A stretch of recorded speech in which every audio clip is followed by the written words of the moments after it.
क्या आप जानते हैं कि जब हम कोई शेयर बाय करते हैं तो वह कहाँ स्टोर होता है? चलिए बात करते हैं। तो वह शेयर स्टोर होता है डिपॉजिटरी में। हमारे देश में 2 डिपॉजिटरी हैं। पहली है NSDL national securities depository limited तथा दूसरी है CDSL central depository services limited. तो सबसे पहले यह जानते हैं कि ये डिपॉजिटरी होती क्या है, इनका क्या काम है तथा इनकी आवश्यकता क्यों पड़ी। जैसे डिपॉजिटरी नाम से स्पष्ट होता है कि ये एक डिपॉजिटरी कंपनी है। यहाँ कुछ डिपॉजिट होता है।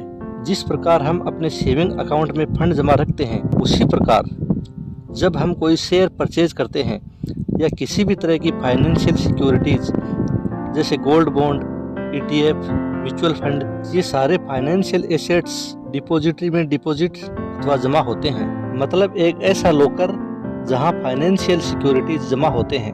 अब हम जानते हैं कि हमें डिपॉजिटरी की आवश्यकता क्यों पड़ी। बिना डिपॉजिटरी के क्या समस्या हो रही थी जिसके कारण ये आया। डिपॉजिटरी आने से पहले कोई भी फाइनेंशियल सिक्योरिटीज जैसे share, bond, mutual fund, insurance आदि फिजिकल फॉर्म में होते थे। तो फिजिकल फॉर्म में ये शेयर आदि होने से काफी समस्याएं आती थी।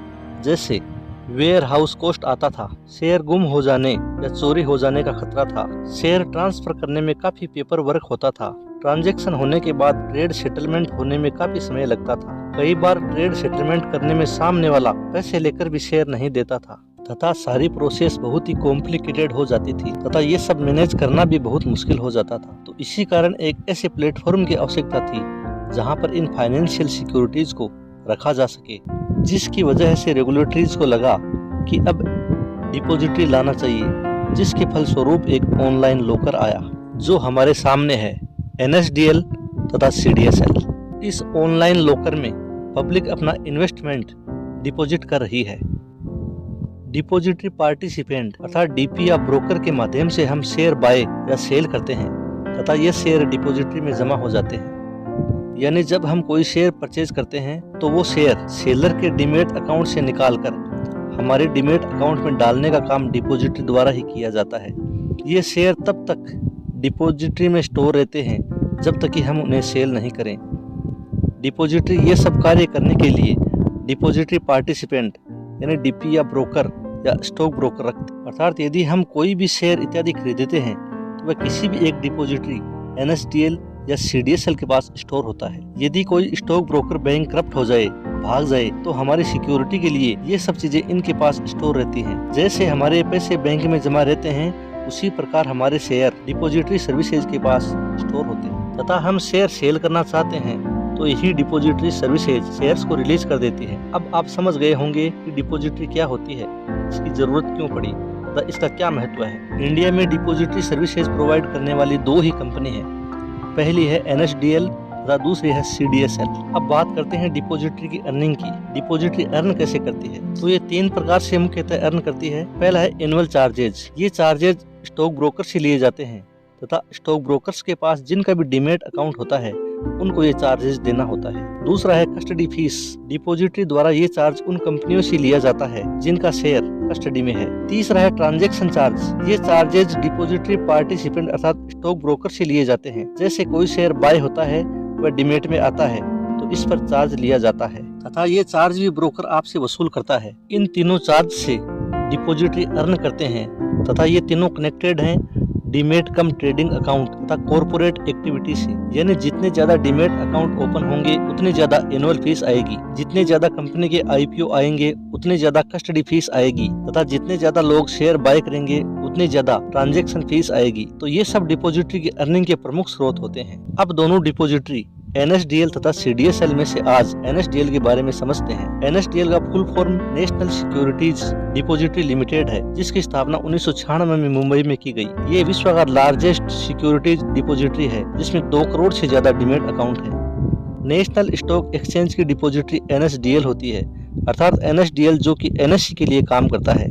ये देश की प्रथम डिपोजिटरी कंपनी है। कस्टडी वैल्यू के अनुसार NSDL इंडिया का लार्जेस्ट डिपोजिटरी है, यानी इंडिया में जितने भी शेयर डिपॉजिट हैं उनमें से लगभग 80% से अधिक NSDL के पास हैं तथा इसका मार्केट पोजीशन बहुत बड़ा है। परंतु इंटरेस्टिंग पॉइंट यह है कि डिपोजिटरी रेवेन्यू NSDL से ज्यादा CDSL का है। CDSL के बारे में कंप्लीट डिटेल में आपको आगे की वीडियो में दूंगा। यदि आप ये जानना चाहते हो कि आपके शेयर किस डिपोजिटरी में स्टोर हो रहे हैं तो आप अपने डीमैट अकाउंट के डिजिट से पता कर सकते हैं। जैसे आपके demat account number alphabetical IN से शुरू होता है तो आपके शेयर NSDL में स्टोर हो रहे हैं। यदि आपका डीमैट अकाउंट डायरेक्ट किसी नंबर से स्टार्ट हो रहा है तो आपके शेयर CDSL में स्टोर हो रहे हैं। बात करें यदि क्लाइंट एलोकेशन की तो इंडिया में लगभग 65% कॉर्पोरेट अकाउंट NSDL के पास है। कॉर्पोरेट ट्रेडर जो रिटेल ट्रेडर के मुकाबले कम ट्रेड करते हैं परंतु ये लॉन्ग टर्म में इन्वेस्टमेंट करते हैं, इसलिए NSDL का रेवेन्यू स्टेबल रहता है तथा मार्केट के सेंटिमेंट पर डिपेंड नहीं करता,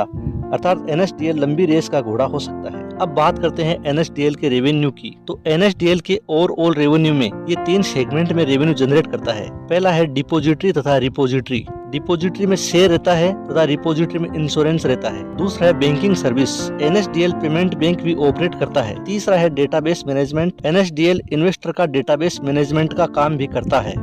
अब बात करते हैं कि NSDL क्या क्या कार्य करता है। तो NSDL प्रमुख रूप से निम्न कार्य करता है। पहला कार्य है surrender and withdrawal of securities, अर्थात डीमेटलाइजेशन और रीमेटलाइजेशन। डीमेटलाइजेशन का मतलब होता है आपके पास जो शेयर फिजिकल फॉर्म में है उसे आप इलेक्ट्रॉनिक फॉर्म में कन्वर्ट करवा सकते हैं, तथा रीमेटलाइजेशन का मतलब ये होता है कि जो शेयर इलेक्ट्रॉनिक फॉर्म में होते हैं उसे फिजिकल फॉर्म में कन्वर्ट करवा सकते हैं। दूसरा प्रमुख कार्य होता है कि इन्वेस्टर की जो भी होल्डिंग है उसे इलेक्ट्रॉनिक फॉर्म में बनाए रखना। तीसरा कार्य है जो भी सिक्योरिटीज की ट्रेड होती है एक्सचेंज पर उसका सेटलमेंट करना। जो ट्रेड सेटलमेंट एक्सचेंज पर नहीं हो पाती हैं उसे NSDL पर सेटलमेंट किया जाता है। सेल तथा परचेज की हुई सिक्योरिटीज का ट्रांसफर करती है। डीमेटलाइज सिक्योरिटी को प्लेज किया जाना, जो इलेक्ट्रॉनिक फॉर्म में शेयर खरीदे हुए होते हैं उन पर बोनस मिलता है, कैश बोनस मिलता है, अर्थात जो भी नॉन कैश बेनिफिट्स हैं वो भी इलेक्ट्रॉनिक फॉर्म में शो होते हैं जिनका हमें एडवांटेज मिलता है। तो ये थी दोस्तों NSDL के बारे में छोटी सी जानकारी। यदि आपको जानकारी पसंद आई हो तो वीडियो को लाइक करें व चैनल को सब्सक्राइब करें। धन्यवाद।